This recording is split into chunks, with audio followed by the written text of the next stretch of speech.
आज हम पढ़ेंगे इंडेंजर्ड स्पीशी के बारे में। ये वो वाली स्पीशीज हैं जिनको हम कहते हैं कि ये खतरा होता है, ये डेंजर होता है कि अगर उनकी हिफाजत ना की जाए तो वो एक्सटिंक्ट हो जाएंगी, वो खत्म हो जाएंगी। और अगर स्पीशी की बात की जाए कि स्पीशी क्या है, तो हम कहते हैं वो ग्रुप ऑफ इंडिविजुअल्स जो कि इकट्ठे रहते हैं और जिन जो क्या कर सकते हैं, जो इंटरब्रीड करके फर्दर जो अपने जैसे ऑस्प्रिंग्स जो है वो प्रोड्यूस कर सकते हैं, उसे क्या कहा जाता है, इसे स्पीशी कहा जाता है। जैसे कि यहाँ पर अगर हम बात करें तो जो पांडा है वो एक अलग स्पीशी है, एलिफेंट की बात कीजिए तो वो एक अलग स्पीशी है। इस तरह से हम यहाँ पर डिफरेंट स्पीशीज को देख रहे हैं। और जब हम इंडेंजर्ड स्पीशी की बात करते हैं तो हम कह रहे हैं कि वो वाले प्लांट्स और एनिमल्स जिनकी अगर प्रोटेक्शन ना की जाए तो फिर वो क्या हो जाएंगे, एक्सटिंक्ट हो जाएंगे। और मतलब ये कि खत्म हो जाएंगे। इसी तरह से अगर जैसे यहाँ पर हम देख रहे हैं कि हमने क्या बात की थी कि जो इंडेंजर्ड स्पीशी है वो कौन सी वाली होती है, that is getting close to extinction. मतलब ये कि अगर उसकी हिफाजत ना की जाए तो वो खत्म हो जाएगी। जिस तरह से अगर हम एक्सटिंक्ट स्पीशीज की बात करें तो उसमें हम देखते हैं डायनासोर्स। और अगर हम ये जैसे यहाँ पर हम ऑटर की देख रहे हैं कि अगर इसको फर्दर प्रोटेक्शन ना दी गई तो ये भी एक्सटिंक्ट हो जाएगी, जिस तरह डायनासोर्स एक्सटिंक्ट हो चुके हैं, खत्म हो चुके हैं।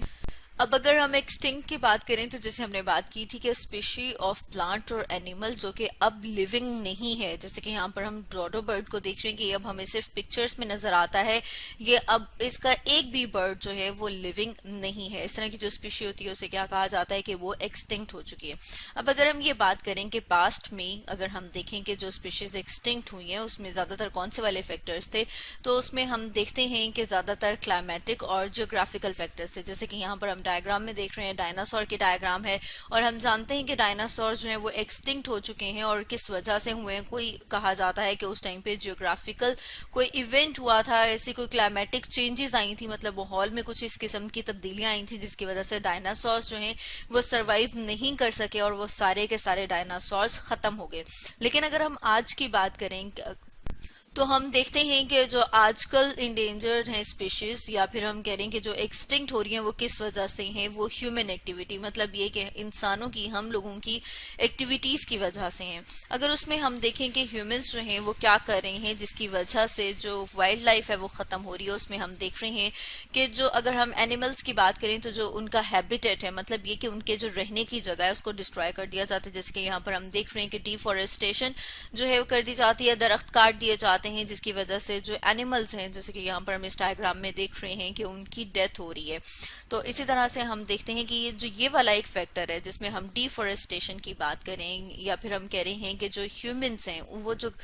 एक्टिविटीज परफॉर्म कर रहे हैं उसकी वजह से जो एक्सटिंक्शन हो रही है, उसमें से हम देखते हैं cause of extinction of 1/3 of the world species, मतलब जितनी भी टोटल स्पीशीज हैं उसमें से जो 1/3 एक्सटिंक्शन है वो किस वजह से हो रही है, वो ह्यूमन एक्टिविटीज की वजह से हो रही है, क्योंकि हम उनके जो रहने की जगह है वो उनसे ले लेते हैं। इसी तरह से हम देखते हैं कि अगर ह्यूमंस की बात करें कि वो उनका हैबिटेट खत्म करने के साथ साथ ओवर हंटिंग करें, मतलब ये कि उन्हें बहुत ज्यादा शिकार किया जाता है। शिकार जो है वो किस लिए किया जाता है, कुछ जो है वो शौक के लिए करते हैं। इस तरह से कुछ जो है एनिमल्स का जो हंटिंग है वो इसलिए की जाती है ताकि उनकी जो स्किन है उससे लेदर बनाया जा सके, या उनकी फर से जो है वो डिफरेंट और प्रोडक्ट्स को बनाया जा सके। इसी तरह से हम देखते हैं कि जो पोल्यूशन है वो भी एक बहुत बड़ा मेन फैक्टर है जिसकी वजह से जो स्पीशीज हैं वो खत्म होती जा रही हैं। जैसे कि यहाँ पर हम डायग्राम में देख रहे हैं कि वाटर पोल्यूशन की वजह से फिशेज जो हैं ये क्या हो गई हैं, ये इनकी डेथ हो गई है। और जैसे यहाँ पर हम देख रहे हैं अगर इसी तरह से होता जाएगा तो फिशेज की ये जो स्पीशी है ये खत्म हो जाएगी। अब अगर हम दूसरे फैक्टर्स की बात करें कि और कौन कौन से फैक्टर्स हैं जिनकी वजह से एक्सटिंक्शन होती है, तो उसमें हम देख रहे हैं क्लाइमेट चेंज। मतलब ये कि अगर माहौल में तब्दीली आती है और इस किस्म का माहौल आता है जिसको जो एनिमल्स या प्लांट्स हैं वो उसको उसमें सरवाइव नहीं कर पाते। जैसे कि हमने ऊपर बात की थी कि पहले वक्तों में पास्ट में डायनासोर्स जो हैं वो एक्सटिंक्ट हो गए क्योंकि वहां पे कुछ इस किस्म की क्लाइमेटिक चेंजेस आई थी। इसके अलावा हम देखते हैं कि तकरीबन 70 इयर्स पहले एफ जी गॉस जो कि एक इकोलॉजिस्ट था, इकोलॉजिस्ट जो हम कहते हैं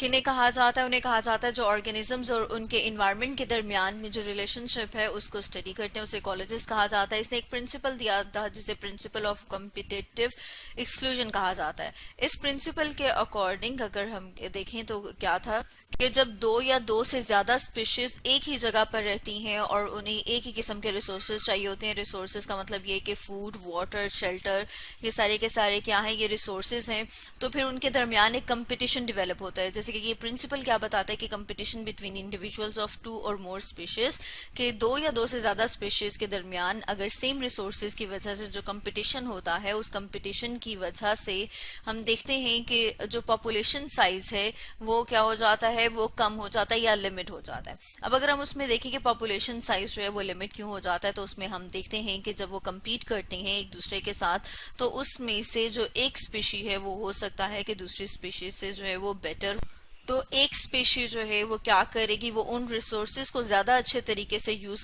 कर सकेगी एज कम्पेयर टू अदर। उसके साथ हम डायग्राम्स देख लेते हैं, उसे हमें और ज्यादा क्लियर हो जाएगा। जैसे कि यहाँ पर हम डायग्राम में देख रहे हैं कि यहाँ पर जो है वो किसके लिए compete करें, वो फूड के लिए compete करें। इसी तरह से हम देखते हैं कि डिफरेंट रिसोर्सेज के लिए जो ऑर्गेनिजम्स हैं वो एक दूसरे के साथ जो है वो compete करते हैं, और जब compete करते हैं तो जैसे कि हम कहते हैं कि उनमें से क्या होगा, जो ज्यादा बेटर होगा, जो ज्यादा स्ट्रांग होगा, वो उन रिसोर्सेज को ज्यादा एफिशिएंटली यूज करेगा। जब एक जो स्पीशी है वो ज्यादा एफिशिएंटली यूज करती है तो दूसरी स्पीशी के लिए वो रिसोर्सेज कम हो जाते हैं। तो ये भी एक वजह है जिसकी वजह से जो स्पीशीज हैं वो एक्सटिंक्ट हो सकती हैं। अब अगर हम ये बात करें कि किस तरह से इनको प्रिवेंट किया जा सकता है, तो उसमें हम देखते हैं सबसे पहले कि जो international union for conservation of nature, जिसे IUCN भी कहा जाता है, वो वाइल्ड लाइफ का जो हैबिटेट है, जो उनके रहने की जगह है, सबसे पहले उसको प्रोटेक्ट करे। इसके अलावा हम देखते हैं साथ में कि जो नेशनल पार्क्स हैं वो बनाने चाहिए,